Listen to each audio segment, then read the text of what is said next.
This particular program is actually meant to provide mass education opportunity for us.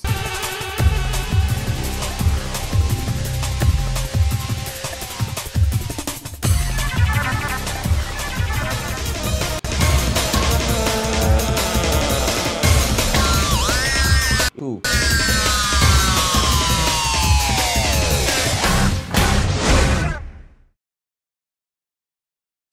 Welcome to this week edition on Edudist on CSA TV. Edudist is a special program being organized on this TV station, and it's meant to educate us and let us know some information that will be necessary for us on the space of education. We also go as far as bringing to us up-to-date information on issues concerning education. It's a very, very important program that I'm very sure you will not want to miss. Edugist is very informative, instructive, and I think you just need a dose of these editions and in our subsequent and this present one editions that we're going to have. So this week is another time that we've come to you with some good information in the space of education, and also to get you some relevant information that can really help you. I'm your host, Dr. J.B. Minari, still on this station, CAC TV Edugist.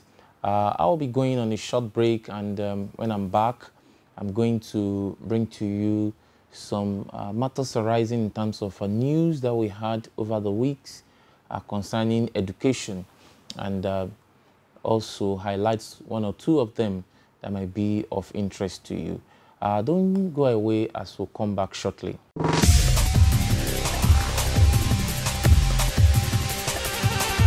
This particular program is actually meant to provide mass education opportunity for us.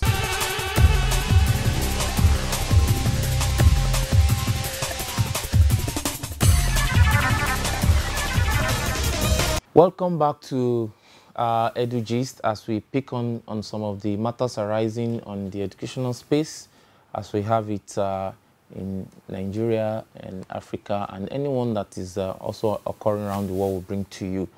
Firstly, I want to bring information to you concerning what happened in Cross River State. You know that some weeks and days back, there was a wave of protests in Nigeria, and which later went violent. And because of that, there are a lot of implications to this.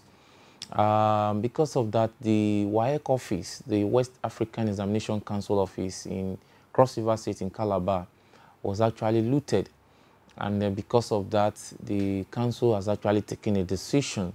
And then they said they are moving the office away from Calabar and is going to Akwa Ibom State in Oyo, and that's the reason is because of the vandalization that happened. And they also said there was a lot of looting that also occurred during the process of the protest that went violent across the country.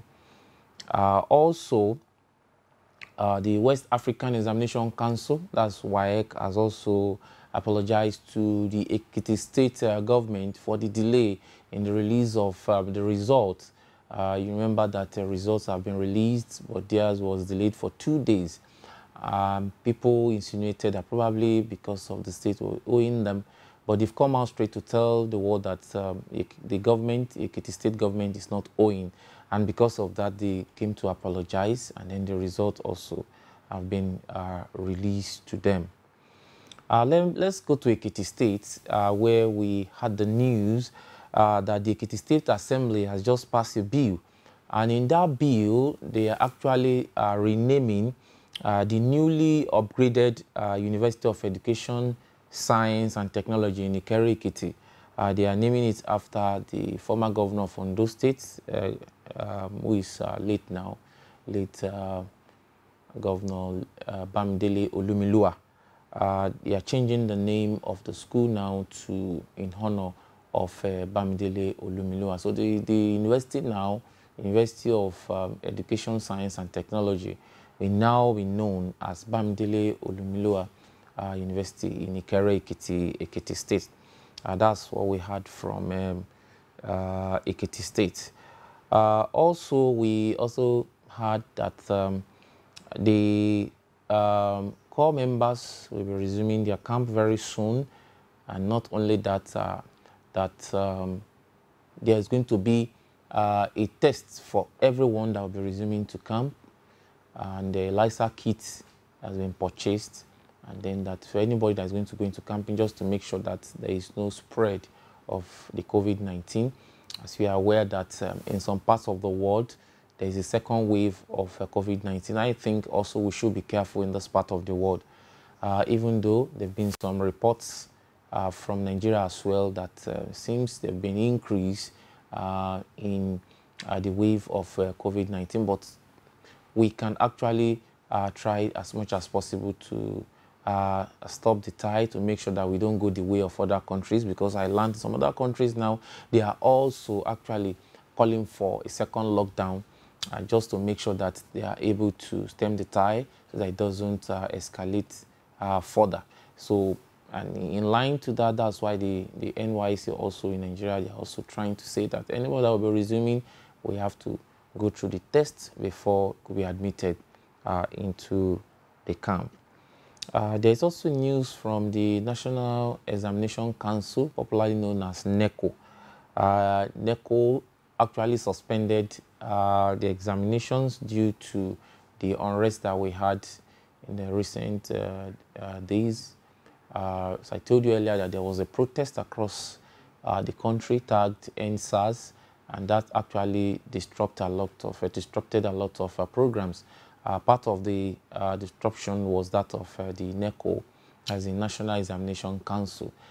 They've come forth to announce a resumption in the exams now, to say that the examination is going to commence on the 9th of November.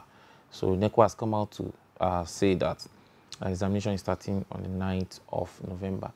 Well, in the wake of the COVID-19 and the feedback and the consequences, there's also a news all the way from Ebonyi State, where the Ebonyi State Governor David Umahi has come forth to say that it's reducing the school fees payable by students of Ebonyi State University. According to him, he's saying because of the economic hardship that has been imposed because of the COVID-19, you know, the whole economy was slowed down and it affected so many people. So the governor has come out to say that he is slashing down the school fees so that so many won't experience a lot of dropouts by students over there. So it's actually, that's encouraging, and I think it's good news. We hope to see more of that from the governor and other governors of other states as well. However, when we go to Ondo State, it's another story entirely, where we heard that the governor of Ondo State, Rotimi Akeredolu, is actually complaining that running 3 universities is actually draining their resources, and they are finding it very difficult to run the 3 universities owned by the state government. And you remember that Ondo State government is running 3 universities, one in Akungba, one in Okitiukpa, that's the University of Science and Technology, and also the Medical University in Ondo Town. So the state government is already complaining. I remember those are part of the agitations of the Academic Staff Union of Universities, that the government needs to look into the proliferation of universities, because the ones they have, they cannot found it properly. So why establish more? Now, a state owning 3, the governor is already complaining that there is no funds to run those universities. I think it will be better to have one good university and then run it properly, rather than having several, and then we are now finding it very difficult to run. Well, that is left for the government of Ondo State to decide on what to do, probably to raise funds to run those universities, or look for ways to bring them together and then run them properly to become world class. The NITDA, that's the National Information Technology and Development Agency, has urged Nigerian tertiary institutions to imbibe technology in teaching. This requirement is very, very necessary, especially to prepare people for the ICT industry. And I think this is a very good call from the NITDA, the National Information Technology and Development Agency. It's a very good call, and it's need to imbibe that so that we won't be left behind in the Committee of Nations where everybody is going IT. And not only into the IT industry, it's almost cuts across any industry that you talk about now. IT is needed to make our work faster, easier, and better. Also, there is also a good news from TED Fund, that's a tertiary institution fund, the fund set aside for tertiary institutions to develop tertiary institutions in Nigeria, called TED Fund. It is said they are planning to build the 2,000 bedded facilities across Nigerian universities. This was made known by the BOT chairman of TED Fund. I think that's encouraging. I think that will go a long way in helping most of our students that face a lot of hardship when it comes to accommodation. Some of them need to stay outside the campus and find it very difficult to get transportation, good transportation to attend their lectures, and all these contribute to affecting the quality of education that the student receives. So if TED Fund can do this and other funding agencies can also step in to have more accommodation for students, I think this will go a long way in helping our universities. And also there is a news from University of Ibadan. If you have been following the news, there have been protests in University of Ibadan by some of the unions there. The SANU and the NASU, they are protesting against the process of the selection of the new Vice Chancellor. Remember, in one of our editions, we told you that people have applied to become the Vice Chancellor of University of Ibadan, and the process has been on.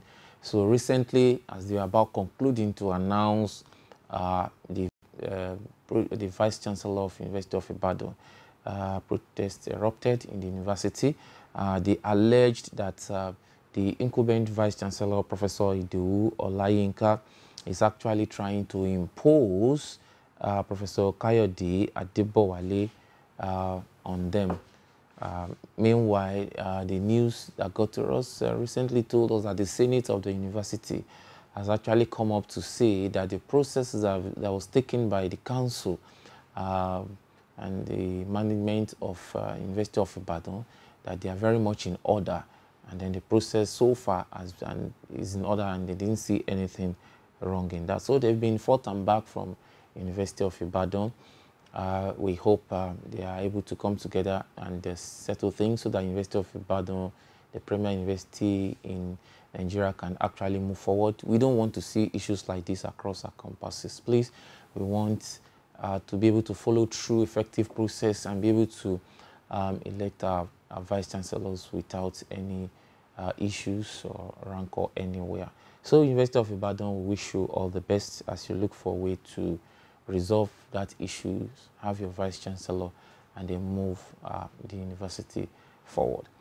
These are some of the matters arising that we have between the last edition of this program that we had the other time. We'll be going another short break, and when we are back, we want to talk about some of the issues that we face when it comes to admissions. There are a lot of complaints that we receive during admissions, and we want to use this forum to actually educate us to know some of the basic things, some basic ideas that we need to know when it comes to the period of admission. So we're going on a short break. That when we are back, we'll go on the admission issues. Don't go away. We'll be right back.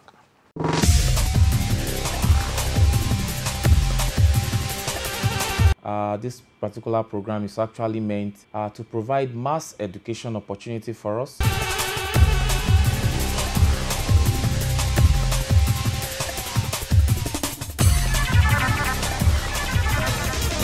So the first thing you need to consider under presumption phase preparation by school. Welcome back to Edudist. I'm Dr. JB Minari, your host.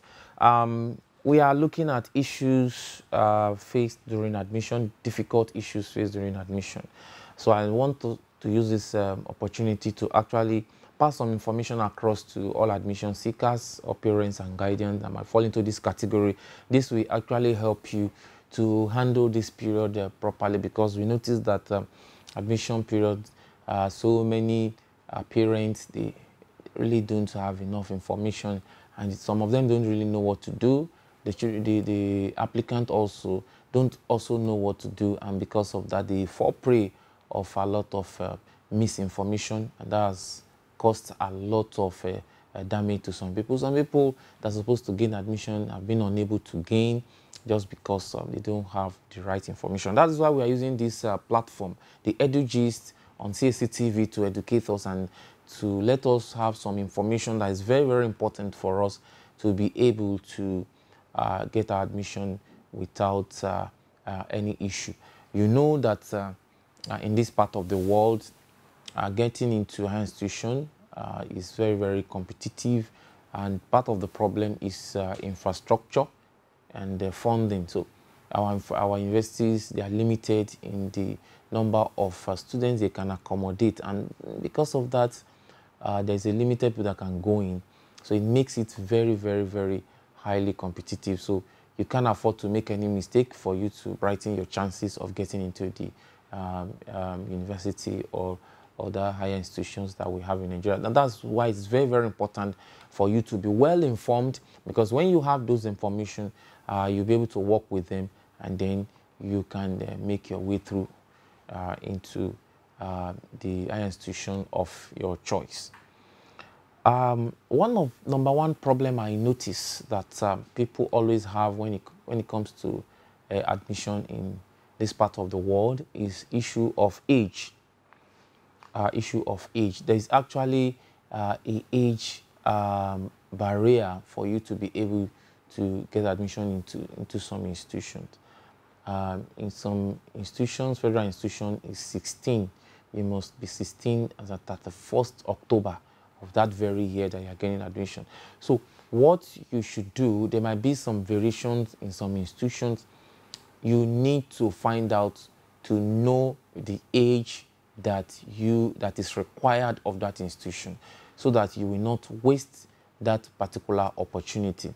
There might also be some other sister institutions that are equally good that can accommodate your age, but you know, people don't find out. They just, oh, it's time you want to write the Unified Tertiary Matriculation Examination, and then you just go ahead, get your form. Oh, which institution do you want? You just fill it in without getting information about that institution. At the end of the day, you score a very good point, and then your aggregation with your O levels, you come out with a very good point. But at the point of selection, they will now tell you, oh, we are sorry, you are underage, you are not yet 16 years, you can't come into the university. And so many people always feel bad, and they say, oh, why is that? Oh, why is that? But it has always been there, only that you didn't take time to check. So you need to check the age for that particular institution. Is it 16 years old? When is the 16 years? Is it as at 1st of October or 31st of October? So most institutions will do 31st of October. So you need to check out that age, so that you'll be able to put yourself in a very good position, a vantage position for you to get into the university. Because if you don't do that, I observe that some candidates, after writing their first entrance exam, that they did very well, and just because they couldn't get that admission, some of them get demoralized. Their subsequent performance might not be as good as what they had the first time, and that's why I'm saying that it's very, very important you equip yourself with those information, so that your first shot that was very good will not be wasted. So it's possible that you might get an institution that doesn't mind that age, okay? Well, you go in, and if all you check, you discover that all institutions, they are of that age. Some might have waivers, some might have what they can do, some might give you the admission and help you to defer. So those are the things you need to confirm properly before you go ahead to pick a particular institution. So you must consider that is very, very important. Now, another major problem I also noticed from my own experience, I experienced with a student getting into the higher institution, is that they also have problem with subject combinations. So many candidates don't really understand the principle behind subject combination. They just feel, oh, I can just do anything and then I will come in. All I need is the score. No, all you need is not the score. You also need the appropriate subject combination that will fit in to the course that you desire to go and study. Let's take, for example, you are interested in studying engineering course. Let's say mechanical engineering, for example. If you're interested in studying mechanical engineering of the higher institutions, you must check. Like in Nigeria, in most of our universities, you must look at your subject combination at the O level. So that means whether you took your West African Examination Council exam or the National Examination Council exam or its equivalent, the subject that you look at is that you must ensure that you have your English, that you have your mathematics, then you have your further mathematics, you have your physics and your chemistry. It's very, very important that in your O levels, you must at least pass those subjects, at least at the level of credit. So you must check those things. Very, very, very important. And then there might be some departments in engineering that they might take probably biology in lieu of chemistry or agric in lieu of chemistry, but you need to check. You need to check the brochure online to be sure. So you don't just assume because, oh, they did that in University A, so University B will do that. No. So there are some aberrations, little aberrations here and there. So you need to go and confirm to be sure that this particular institution takes this kind of combination. If you are going to Polytechnic as well, they also have their own combination that also goes along that line for some related courses. So you need to check. You are going to College of Education, you need to check. Okay, so you check that. And if, for example, like I said, somebody that wants to take mechanical engineering in university in Nigeria, apart from the O level, you also have the subject combination for the Unified Tertiary Matriculation Examination, that is the UTME examination that you write. So you also need to check that also, whether the combination of subjects you're also taking is correct. For that, you have to take your English, your chemistry, your mathematics, and your physics. Now, the importance of that, why I'm raising this is this. I noticed that maybe some candidates, for example, let's say for medicine, you want to study medicine or pharmacy, they both have same basic subject requirements. You need your English, your maths, your biology, your chemistry, and your physics for the O-level subjects.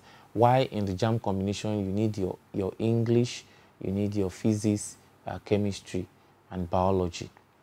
Now, you did that, you chose medicine and surgery, that's subject you are interested in. And probably you now, after the scores were released, you now say, oh, with the score you saw, you just say, I might not be able to make up with medicine and surgery as a course. And then you say you want to change. Some people will not say, okay, they will ask you, okay, you don't want, I don't think you'll be able to go in for medicine. I was okay, what else do you want to change? I say, okay, let me change to mechanical engineering, or let me change to mathematics, or let me change to physics, or let me change to geophysics, or let me change to geology, or let me even change to computer. You might actually run yourself into trouble if you just jump to change. In changing, you must ensure that the subject combination you did in your JAMB or UTME and your O level, they correspond with what your new choice of course will go with. Because we notice that so many students will just come and change, they will change. After changing, their score aggregate might be higher than the cutoff, but eventually they will not be shortlisted. They will say, oh, that's cool. It's because I don't know anybody, and that is why they didn't take me. Not knowing that it's not necessarily because you didn't know anybody, because you've made wrong choice of subject combination. And that is the major problem you're having, and that's why you've not been taken. So you have to look at those subject combination critically before you take it. So, and you go online there, you check those schools, take time to check those schools, check the courses of interest, check the subject combination of interest, and ensure that you have the prerequisite subject before you go ahead to say, I'm choosing this particular course. And also, you also make sure that the combination that you did, if for example, you chose medicine ab initio, and then you saw that, oh, I can't go for medicine, I want to change. If you change into pharmacy, it's still much in order. You change into microbiology, it's still much in order. Change into biochemistry, is still much in order. Change to physiology, is still much in order, because they all have a similar subject combination. So that will go a long way in helping you to pick some of these subjects. So I really wish that you do due diligence in checking some of those subjects before you just jump to say, this is the course I want to take, or this is the course I want to change to. So it's very, very important, because so many people also has lost the opportunities of gaining admission because of wrong subject combination. And initially, some of them will not even tell you, say, I choose, my name is not there. By the time you check the subject combination, but you took wrong combination. So say, okay, yes, actually, that was not the first course I took. I took another one. I changed to another one. But you see, assuming you went ahead to go and seek proper counseling, it will have told you that when you are changing, also, you just need to look at some other courses that has similar subject requirements, that those are the places you can actually fit in, and then you can apply. Okay.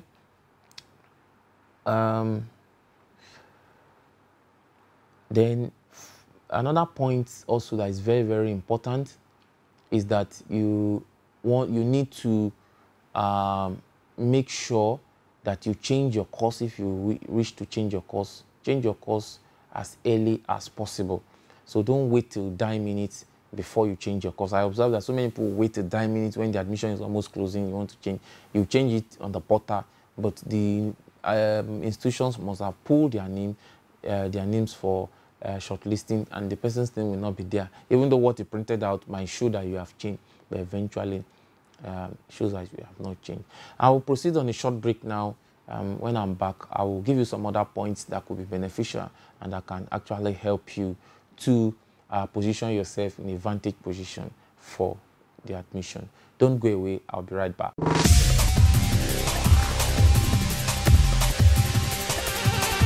This particular program is actually meant to provide mass education opportunity for us.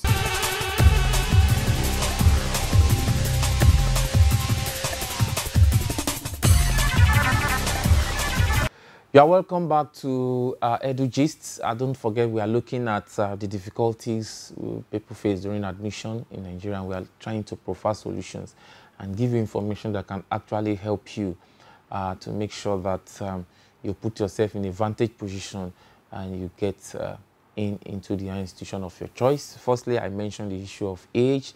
Secondly, we spoke about subject combination, which is also very, very important and critical. And thirdly, I mentioned issue of early changes. If you want to change, don't wait until die minutes when the portal has been closed, or when the various institutions, they've actually pulled their names before you go and say you're changing. Now, the point I want to, number 4 point I want to raise is, now most of the institutions now, they encourage you to go online to go and register. I want to encourage as much as possible that you try to do it yourself online, and if you can't, please make sure you go to a trusted center to go and do that. We noticed recently that because people just go anywhere to go and register, to go and use their system,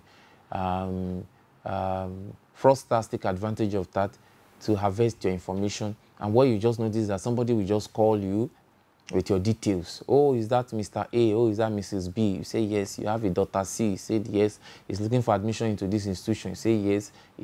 Our age is 17. You say yes. His course one, so you say yes. And so you will feel that he's saying the right thing. Also, okay, do you know what now? Go and send so and so. Go and send 150,000 into my account and let me give you admission. And people will just rush because you felt that he gave you some of the information he gave you is absolutely right. You feel that he's saying the right thing, not knowing that it's actually a fraudster. And because of that, so many parents has fallen victim of that. And they will tell you, please don't tell anybody and make it very fast. Might call you in the evening and tell you that, oh, latest tomorrow morning, don't tell anybody. There's only one slot left, and that slot has been reserved for you. So, and then people begin to wonder, how did they get those information? We just realized that most of those information is gotten from those centers that they go and register. So try as much as possible to do these things. Most of them, they are user friendly. You can do it yourself. Do it online yourself. You can do it on your phone. Do it on your own laptop. And if you have to go out, make sure that you go to a center that is trusted. And then you also try as much as possible to reduce patronage of a third party that is also not trusted. And because so many people, oh, don't worry, let's do it for you. Bring the details, let me do it for you. If it's not a trusted party, please, you should be very, very careful. So many people have fallen victim of this kind of things. So many parents have paid, so many students have paid, and money that is not easy to come by. And at the end of the day, some of them, they will even acknowledge it and send message to you, oh, you have gotten the admission, come and resume. Is when you get there, you see that your name is not there. And then you'll be saying, the person said, I have gotten admission. They will now ask you, what's the name of the person? You mention one name and say the person is not even a staff there. The name doesn't exist there. So to avoid things like this, please make sure you play safe when it comes to issue of admission. I know sometimes it could be so emotional, especially those people that have been seeking for admission for quite some years. I've not been able to get, and somebody comes and say, bring money, you'll be carried away. Admission is, you have not to pay money for admission. Admission is free. Make sure you meet up the requirement, and then you'll be shortlisted. And that's why we are giving you all this information that can actually help you to make sure that you put yourself on the right track, and then put yourself also in a vantage position to get into their institution. Another point is try to ask questions from the right people and the right places. Oh, very, very important. Make sure that you ask the right people the right questions. Some people will just meet people on the way and they say, which school is that one? Oh, is this that school? I know that school very well. It's my grandfather that established the school. And then they will just tell you all kind of story. And these people, you'll be shocked at the way people are gullible. They will just believe. And they will say, don't worry. Should I take you there now? Don't worry. Bring money. I will do everything for you. So please, you can take your time to visit the institution. And if you think you live far away, I don't think there's any institution in Nigeria now that doesn't have an official website. Any information that is not on the official website, you receive it. It's not going to be true. Because what they do now is that as they release the information, they'll place it on the official website. So if you have to ask, make sure that you're asking a credible person. You might need to visit the place to get the right information, or you get a trusted person around that can give you such information. So it's very, very important, please. When you type online, you discover that you have different sites pointing to the same information. Please make sure that the site you are actually looking at is the official site of the institution of your choice, because that's where you can get the right information. Some people will say, okay, they will direct you to another site and tell you that, oh, before you need information, we'll come and register first. Register, put your name, put your everything. You put your name again. Some people won't ask for your BVN. You can put your BVN. So that could be dangerous. So let's be careful. The online registration makes it easier, make it faster, but also comes with the other side of it, being duped as well. So that's why also we need to be very, very careful. So always try to check the institutional site to get the requirement. is very, very important. Now, another point that's also very important if you're an admission seeker to check is also to check for the coverage of the catchment. The so-called catchment area. Each institution have their catchment area. So if you are living far away from home, you might need to look at that also. That can help you to brighten your chances of getting into institution. You might think a particular institution is of your choice, but you also look at other sister institutions that are also very good, and then you look at their catchment area. Your state of origin doesn't really fall within the catchment area of that institution. That also can also help to brighten your chances, because in the process of admission, after taking the merit, they also need to consider the catchment area. And in some federal universities, you also look at the educationally less developed areas as well to admit people in. So those are some of the areas that can actually help you. So what I'm trying to say is this: when it's time for admission, don't be too much in a hurry. So just to go and pick any institution without making proper findings concerning that institution. So you just go ahead and pick, and at the end of the day, you are not chosen, and then you will now be disappointed. Or else, and if you feel that, oh, you can't do it, then no problem. You just make sure you target the best and make sure that your score is one of the best. And so that if you're one of the best, you'll be the merit list will always pick you up, and then you'll be admitted. Don't forget, when we started, I told you that the challenge we actually have is a challenge of infrastructure, challenge of space, challenge of funding.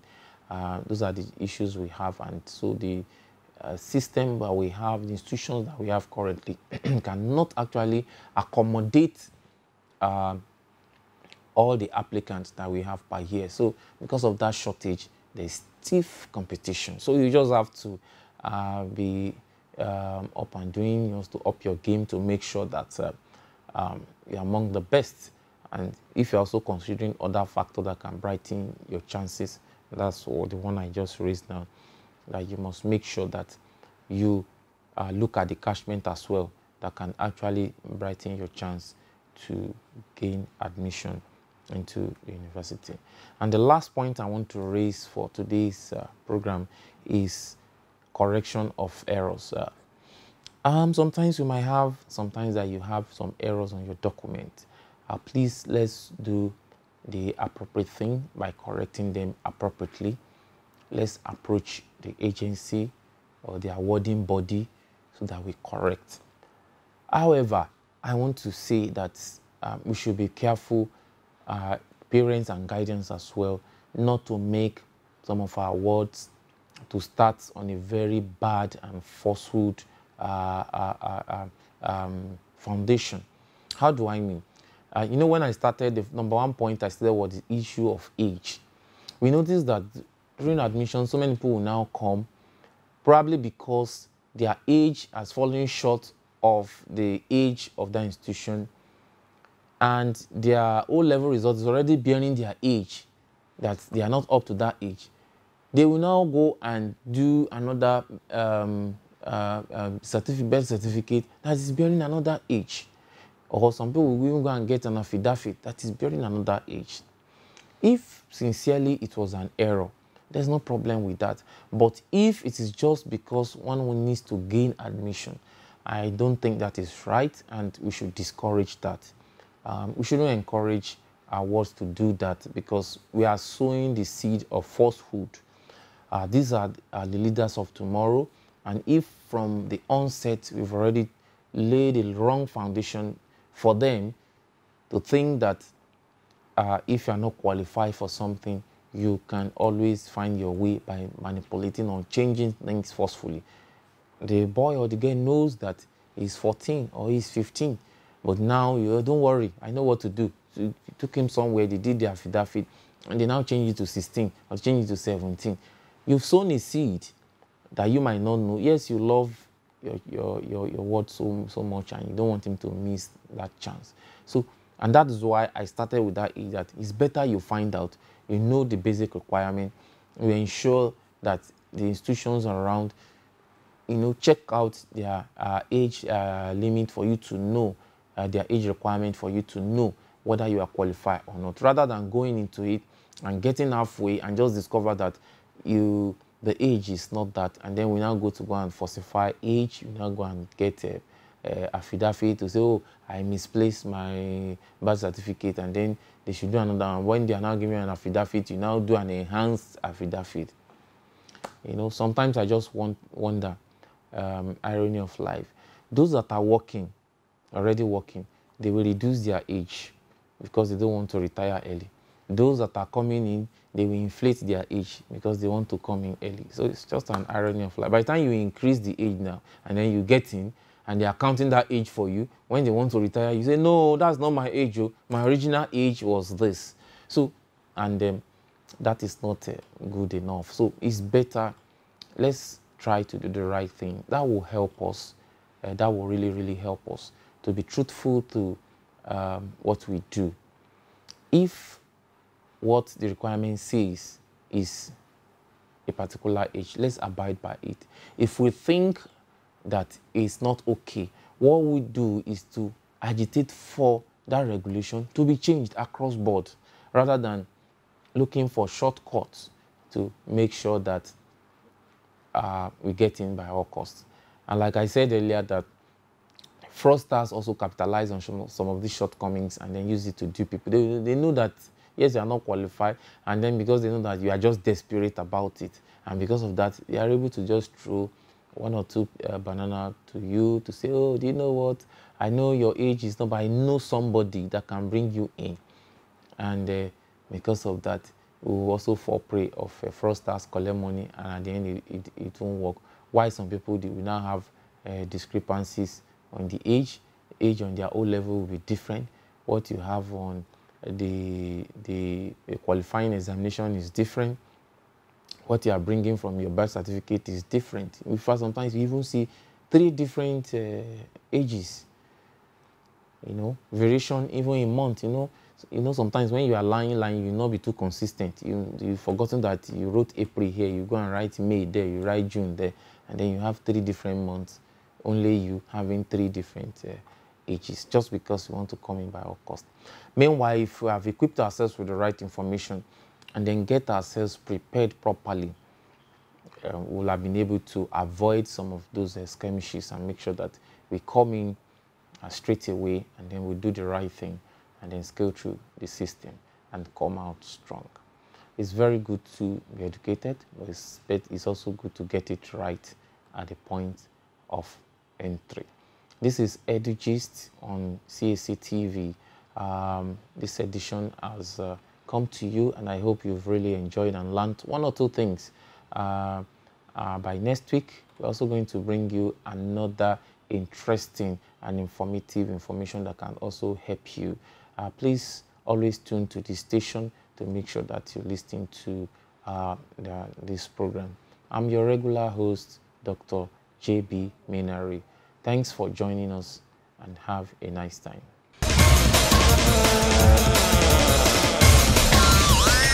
It will be easy for the government agency to properly do what we call the contact tracing. It's preparation by the pupils and students themselves, because all of us need to prepare and we need to be on the same page and make sure that we are ready to go back to school.